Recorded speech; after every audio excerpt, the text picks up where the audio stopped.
Assalamualaikum warahmatullahi wabarakatuh. Kembali lagi di Bengkel Desa. Terima kasih yang selalu mensupport video saya. Semoga bermanfaat ya. Silahkan kencangkan HP Anda karena saya belum bisa beli mic ya. Ini saya belum bisa beli mic. Silahkan subscribe dan dukung channel saya supaya saya bisa beli mic ya. Nah, ini saya akan menjawab pertanyaan kemarin waktu saya upload video tentang cara inline sepeda motor setelah turun mesin ya. Cara inline sepeda motor setelah turun mesin itu sudah saya upload, dan kemarin ada yang tanya, Bang, mengapa motor saya setelah turun mesin itu cepat panas dan kasar. Nah, ini mau saya jawab ya. Yang pertama adalah silakan cek olinya teman-teman ya. Sirkulasi oli itu penting sekali ya. Sirkulasi oli itu lancar atau tidak ya. Pastikan ketika kita belah mesin atau bongkar mesin, cek juga filter olinya ya. Kalau sudah tidak layak pakai, lebih baik diganti. Jangan sampai menghambat sirkulasi oli ya. Karena oli sebagai pelumas juga sebagai pendingin ya teman-teman ya. Nah, yang kedua adalah cek juga sirkulasi pendingin. Ini yang menggunakan radiator ya. Dicek itu sirkulasi pendinginnya bagus atau tidak. Ganti juga air radiatornya ya teman-teman ya. Nah, yang ketiga adalah setelan karburator. Ini yang masih menggunakan karburator, dicek karburatornya, setelannya dicek bagus atau tidak antara kebutuhan mesin ya. Jadi bahan bakar dan udara itu pas atau tidak, karena kalau tidak itu juga mengakibatkan panas cepat di mesin ataupun bisa menyebabkan kasar ya. Jadi setelan karburator itu harus bagus atau tepat teman-teman ya, jangan sampai salah ya, nanti berebut juga malah bahaya. Nah, yang keempat ini kualitas oli.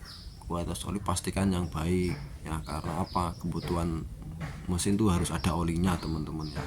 Nah, oli yang kualitas baik itu mendinginkan mesin ya, pelumasannya juga baik. Nah, sekarang sudah banyak sekali beredar oli-oli palsu, itu bahaya teman-teman ya. Dari harga kayaknya sudah ketahuan antara oli yang palsu dan asli. Pastikan menggunakan yang asli, karena bahaya sekarang merek-merek terkenal itu sudah dipalsukan teman-teman ya, banyak beredar ya. Jadi seperti itu. Nah, ini yang terakhir adalah ketika kita turun mesin otomatis kan pergantian spare part tidak semua ya. Apalagi kita ganti blok ataupun ganti piston di quarter ya, di quarter teman-teman ya. Jadi itu butuh penyesuaian dulu teman-teman. Ada mekanik yang mungkin dengan cara celah klep itu digendorkan dulu dalam waktu inline, dalam masa inline ya. Jadi nanti setelah masa inline selesai atau dirasa mekanik itu sudah oke, nah penyetelan klep disempurnakan ya. Jadi otomatis butuh penyesuaian spare part yang ada di dalam mesin ya, karena kita tidak diganti semua apalagi habis dibongkar ya. Jadi butuh penyesuaian, dan pastikan ketika kita bongkar mesin itu dibersihkan ya teman-teman ya, jangan sampai kotor. Nah, kotor ini nantinya yang menghambat sirkulasi oli juga ya, jadi mesin cepat panas. Nah, pastikan ketika kita beli mesin tuh dibersihkan ya, jangan sampai kotor teman-teman ya. Nah, itu seperti itu ya. Jadi yang pertama adalah sirkulasinya oli bagus, sirkulasi pendingin, setelan karburator oke, kualitas oli oke. Nah, itu insya Allah terpenuhi itu mesin Anda tidak seperti itu. Nah, untuk yang matic di bagian gearbox juga harus dicek ya. Jadi seperti itu teman-teman.